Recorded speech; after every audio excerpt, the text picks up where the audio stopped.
Hello दोस्तों, आज हम पढ़ने वाले हैं समास। समास का हमने आपको पहली क्लास में हम समास में आपको बता चुके हैं कि समास कहते किसे हैं। फिर समास के आपको प्रकार बता चुके हैं। तो प्रकार में आपको हमने अव्ययी भाव समास पढ़ा चुके हैं। अव्ययी भाव के बाद हम तत्पुरुष समास भी बता चुके हैं और आज हम पढ़ने वाले हैं द्वंद्व समास। तो कौन सा समास पढ़ने वाले हैं? आज हम द्वंद्व समास पढ़ने वाले हैं।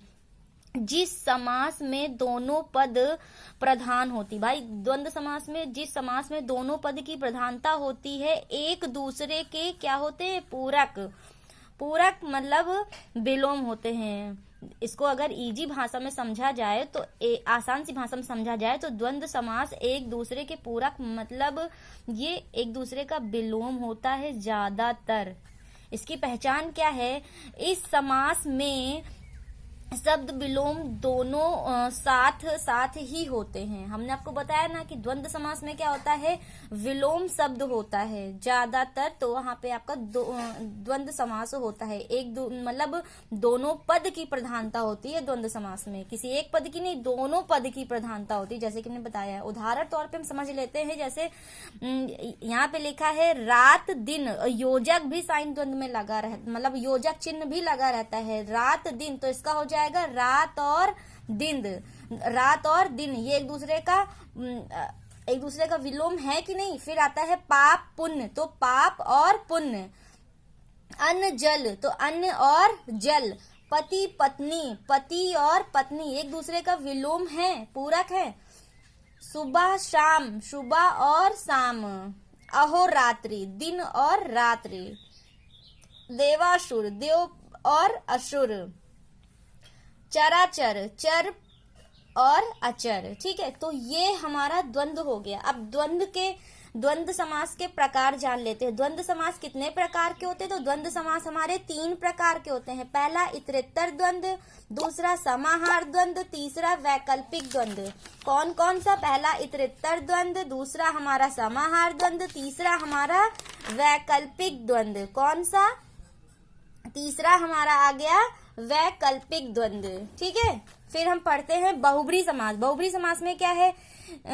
बहुब्री समास में क्या है? जिस समास में दोनों पद अप्रधान मतलब गौड़ होते हैं, तीसरे पद की प्रधानता होती है। तो बहुब्री समास में बच्चों की मतलब दोस्तों किसकी प्रधानता होती है? तीसरे पद की प्रधानता होती है और दोनों पद गौड़ होते हैं, अप्रधान होते हैं। तीसरे पद बहुब्री समास में दोनों पद गौड़ होते हैं, तीसरे पद की प्रधानता होती है। तीसरा पद पर्यायवाची होता है ज्यादातर। उदाहरण तौर पर देखते हैं चंद्रमौली, मतलब चंद्रमौली किसके सर पे रहती? तो भगवान शिव जी के। तो ये पर्यायवाची है। ठीक है, तो ये हमारा क्या है? बहुब्री। फिर दशानंद, तो दशानंद किसके 10 सर है? तो रावण के। फिर त्रिलोचन, त्रिलोचन मतलब 3 आंख वाले कौन है? भगवान शिव। फिर पीताम्बर, पीताम्बर कृष्ण जी का है।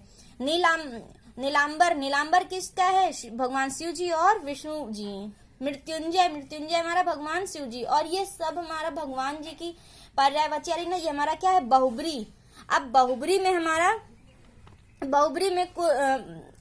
हमारा कुछ मतलब पॉइंट में आता है, वो देख लेते हैं। मतलब इसको आप नोट पॉइंट में याद कर लीजिएगा। इसमें विशेष व्यक्ति में नेक बोला, मीठ बोला, नेक बोला, मीठ बोला, ये हमारा विशेष व्यक्ति। अगर ऐसा कहीं आ जाए कि नेक बोला, मीठ बोला, तो ये हमारा बहुब्री होगा। विशेष पद में जैसे प्रधानमंत्री कहीं लिखा मिल जाए तो हमारा क्या हो जाएगा? बहुब्री हो जाएगा। फिर तीसरा हमारा विशेष प्रतीक में जैसे हमारा तिरंगा हमारा मिल जाए तो क्या हो जाएगा? वहां पे बहुब्री। कहीं पे लिखा मिले प्रधानमंत्री, बहुब्री। तिरंगा, बहुब्री। नेक बोला, बहुब्री। मीठ बोला, बहुब्री। फिर चौथा हमारा आता है विशेष जानवर। विशेष जानवर में हमारा कौन सा? बारहसिंगा। तो बारहसिंगा कहीं लिखा मिल जाए तो हमारा क्या हो जाएगा? बहुब्री। फिर आता है बहुब्री के प्रकार। तो बहुब्री हमारे कितने प्रकार के होते हैं? 4 प्रकार के होते हैं। बहुब्री हमारे कितने प्रकार के? 4 प्रकार के बहुब्री होते हैं। कौन कौन से वो देख लेते हैं। बहुब्री हमारे कितने प्रकार के होते हैं? 4 प्रकार के होते हैं। तो कौन कौन से होते हैं? समान अधिकार बहुब्री।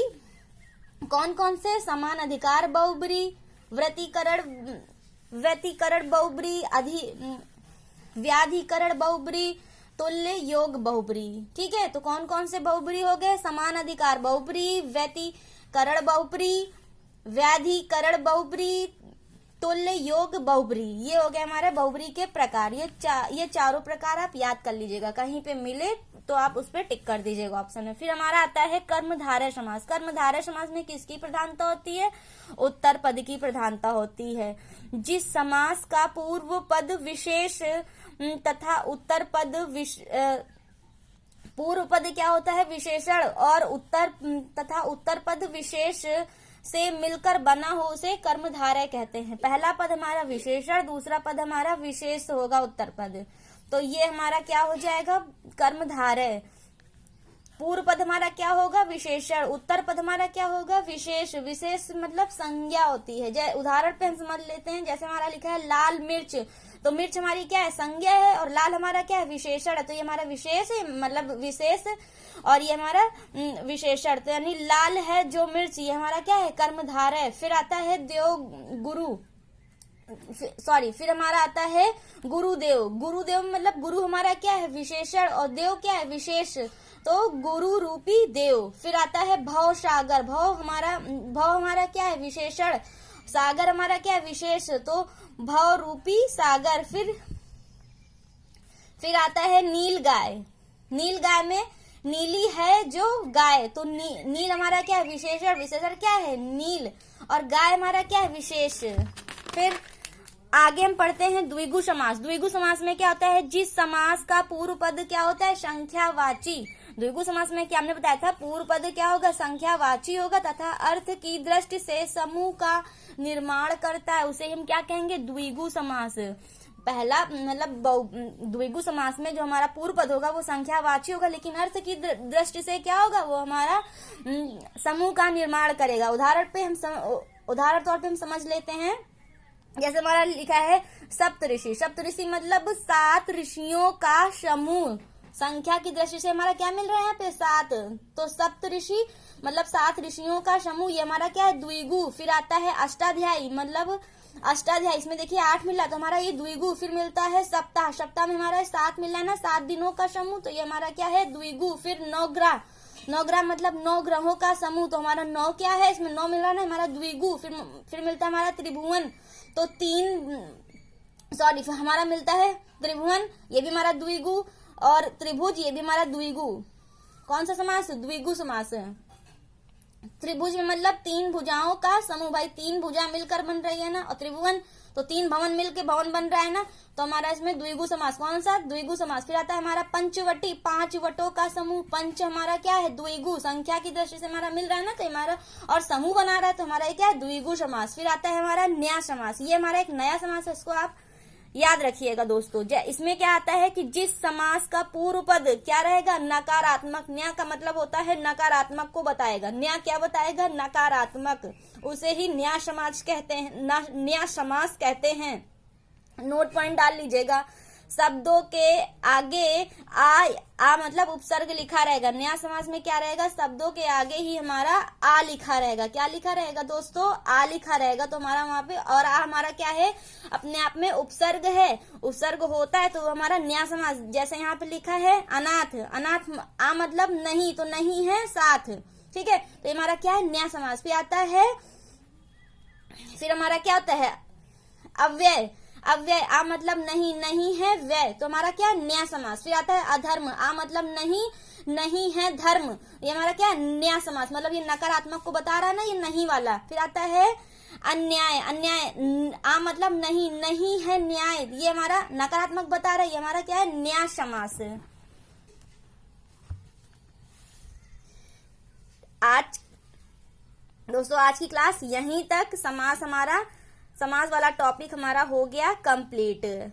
आगे हाँ, अगर आप इसी के उसमें अगर आप इसके मतलब वैकल्पिक टाइप अगर आप क्वेश्चन चाहते हैं कि आपको समास के बारे में आपको क्वेश्चन करा दे, कारक के बारे में क्वेश्चन करा दे, और क्या हमने पढ़ाया है? संज्ञा के उसमें हम कुछ आपको क्वेश्चंस करा दे प्रश्न बना के, तो आप इसके लिए मुझे कमेंट बॉक्स में कमेंट करें, तब आपको आगे उसकी मतलब क्वेश्चंस को भी हम सॉल्व करा देंगे। वीडियो को लाइक करें एंड सब्सक्राइब करें। जो गलती हो उसे क्षमा करिएगा।